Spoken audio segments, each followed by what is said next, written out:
Hi welcome to NNJ logic studies. June 18, 2026లో ఉదయం సెషన్లో వచ్చినటువంటి మ్యాథ్స్ క్వశ్చన్స్ మనము ఎక్స్ప్లెయిన్ చేద్దాం.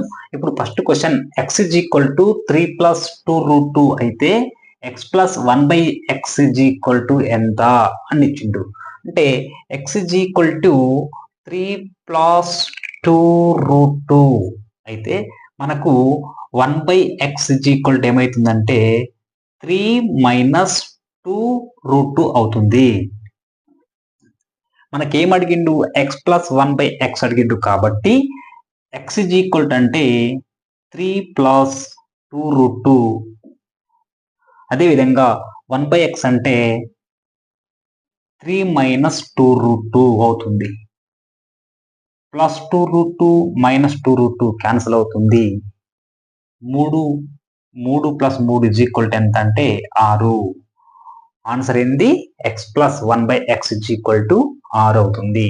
Next question √3 is equal to 81 అయితే ఎక్స్ ఈజ్ ఈక్వల్ టు ఎంత అన్నాడు. చూడండి, మనము √3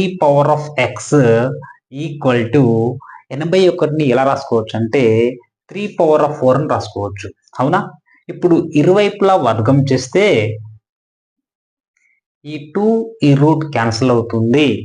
ఇప్పుడు 3/x ఈజ్ ఈక్వల్ టు ఇది a/m whole power of n రూపంలో ఉంది కాబట్టి 3 అలాగే రాసుకొని 4 × 2 8, 3 క్యాన్సిల్ అవుతుంది. x is equal to 8. Answer 8 అవుతుంది. Next question 2/9 equal to x అయితే x ఈజ్ ఈక్వల్ టు ఎంత అన్నాడు. మనము 2/9ని 2ని 9 టైమ్స్ మల్టిప్లై చేస్తే ఆన్సర్ ఎంత వస్తుందంటే 512 వస్తుంది. 2/9 దేనికి సమానము, 512కు సమానం కావున x ఈజ్ ఈక్వల్ టు 512 అవుతుంది. Next question cos θ is equal to 12/13 అయితే tan θ ఈజ్ ఈక్వల్ టు ఎంత అన్నాడు. చూడండి, cos θ అంటే cos θ ఈజ్ ఈక్వల్ టు ఏం రాసుకోవచ్చు అంటే దీన్ని ఆసన్న భుజంపై కర్ణము. అదేవిధంగా tan θ ఈజ్ ఈక్వల్ టు ఎదుటి భుజంపై ఆసన్న భుజము.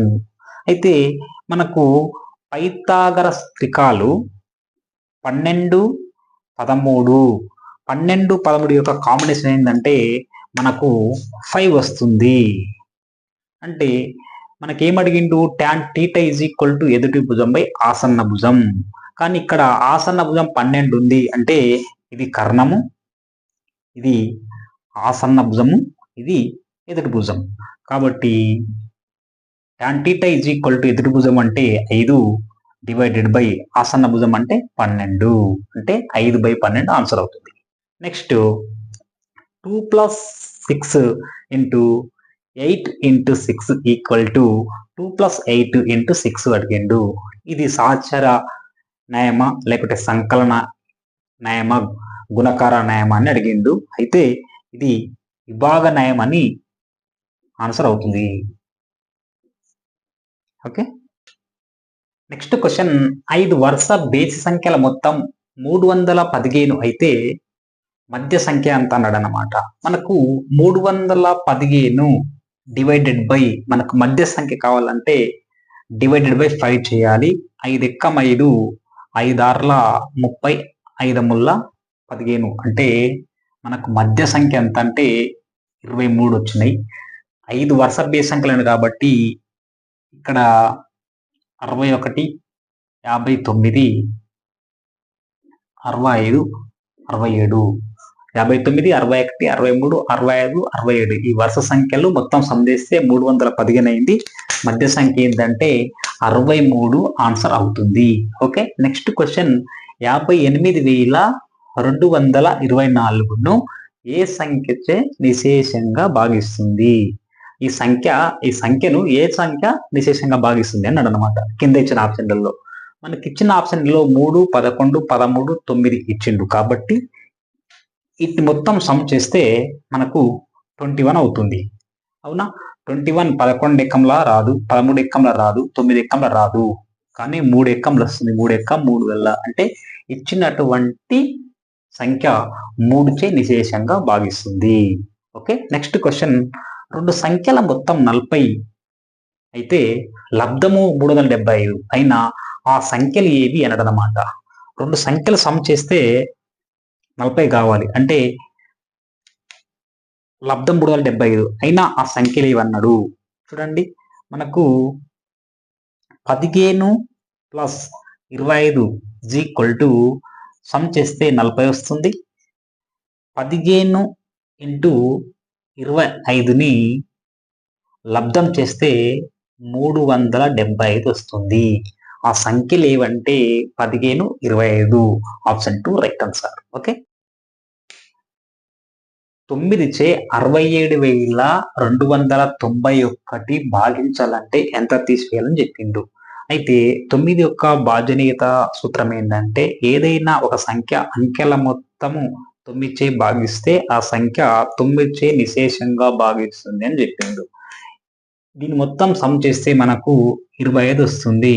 అయితే ఇప్పుడు మనకు డివైడెడ్ బై 9 చేస్తే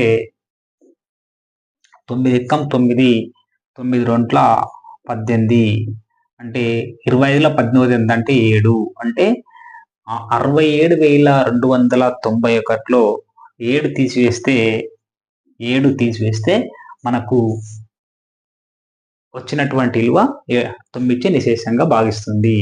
okay, next 0.17 bar plus 0.17 bar, అంటే ఇక్కడ చూడండి 0 తర్వాత 17 అంటే 1కి 7కి రెండింటికి బార్ ఉంది, ఇక్కడ 7కి మాత్రమే బార్ ఉంది.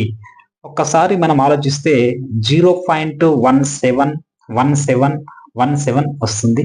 ఇక్కడ 0.1 ఓన్లీ 7 మాత్రమే ఉంది కాబట్టి 77777 అవుతుంది. దీన్ని సమ్ చేస్తే 7 7 14, 1 దశకిలం, 1 7 8 1 9, ఇక్కడ కూడా సేమ్ 4 9, ఇక్కడ కూడా 4, ఇక్కడ 3 వస్తుంది. అంటే మనకు ఆన్సర్ ఏమొస్తుందంటే 0.349 బార్ వస్తుంది. ఓకే, నెక్స్ట్ లెక్క 6 ప్లస్ 3/10 ప్లస్ 5/1000 ప్లస్ 54/10,000 అని ఇచ్చిండు. చూడండి, ఇక్కడ దీని ఎల్సిఎం మనకి ఏమైతుందంటే 10,000 అవుతుంది. అవునా, 10,000 అవుతుంది. ఇప్పుడు ఇది 60,000 అవుతుంది, ఇదేమో 300 అవుతుంది. ఇప్పుడు ఇదేమో ఇది 3,000 అవుతుంది, ఇదేమో ప్లస్ 50 అవుతుంది, ఇదేమో 54 అవుతుంది. అవునా, రైట్. ఇప్పుడు మనకు 60,000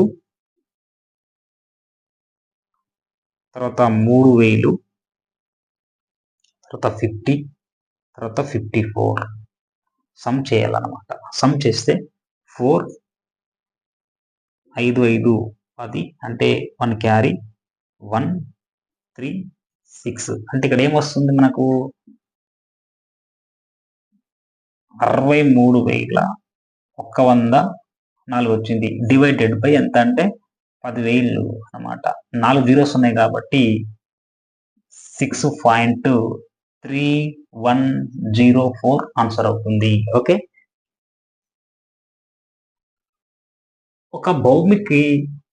ఒక భౌమికిలో ముఖాలు 8 అంచులు 18 అయితే శీర్షాల సంఖ్య ఎంత అని చెప్పిండు. అయితే మనకు ఆయిలర్ సూత్రము గుర్తు తెచ్చుకుంటే F plus V is equal to E plus 2 అన్నాడు. అంటే F అంటే ముఖాలు, అంటే మనకు ముఖాలు 8 ఇచ్చిండు, అంటే 8 రాసుకోవాలి.